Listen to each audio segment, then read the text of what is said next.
जब हम नेचर के पास बैठते हैं ना तो शब्द खत्म हो जाते हैं, निशब्द हो जाते हैं हम। यूँ लगता है कि बस शांत चित्त मन से इसके साथ बैठे रहें।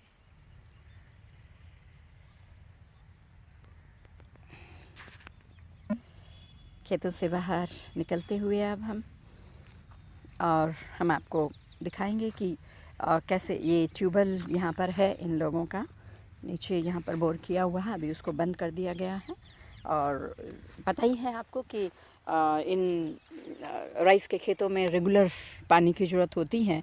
तो लेकिन अब इस पानी को सुखाया जा रहा है क्योंकि फसल अब पक कर अब कटने के लिए तैयार है। अब काटी जाएगी इस फसल को, इसकी बालियाँ अलग कर दी जाएंगी और ये अलग हो जाएगा। ये इसका जो फूस है वो अलग कर दिया जाएगा और ये जो बालियाँ हैं ये पक चुकी हैं, तो अब इन्हें काट के अलग किया जाएगा। फिर इनको अलग निकाला जाएगा और प्रॉपर हमें पता ही है कि फिर हमारे पास किस तरह से ये आता है।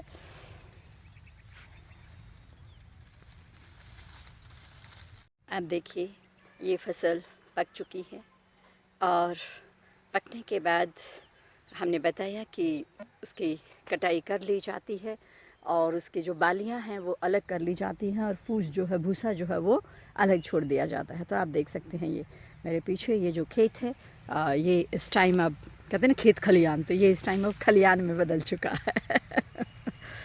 तो ये कटे हुए खेत हमारे बीच में और ये लहलहाती हुई फसलें, है ना। प्रकृति का भी क्या नूर है ना अपने आप में। एक बीज किसान उसमें देता है, एक बीज। माँ धरती उसे पालती है, उसे पोषती है। सूर्य देवता उसमें जो नेसेसिटी जितनी अग्नि चाहिए उतनी देते हैं। जल उसको दिया जाता है और वो एक बीज किस तरह से ये लहलहाती फसलों के रूप में, अनेकों बीज के रूप में बन जाता है। और फिर किसान की मेहनत देखिए कि कैसे वो इस मिट्टी से उसको फिर निकालता है बाहर और उसको काट के हम तक पहुंचाता है ना। देखिए आप जब तक ये फसल रही होगी तब तक कितने डिसिप्लिन में मतलब कि इन्होंने इसकी रुपाई की होगी ना। देखिए आप।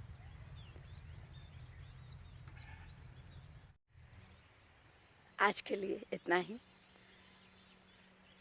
एक बीज, मिट्टी, जल, वायु, सूर्य की किरणें, किसान की मेहनत और कैसे वो एक बीज हमारे घरों में अनाज के रूप में पहुंचता है, कैसे उसमें मेहनत की जाती है किसान के द्वारा, आज हमने अपने इस वीडियो में जाना। और कैसे वो फसल पकी और कैसे उस फसल को काटा गया और हम तक पहुंचाने के लिए क्या क्या प्रोसेस उसमें करने पड़े, हम देख सकते हैं। जल्दी ही फिर हाजिर होती हूँ एक और नई वीडियो के साथ। नमस्कार।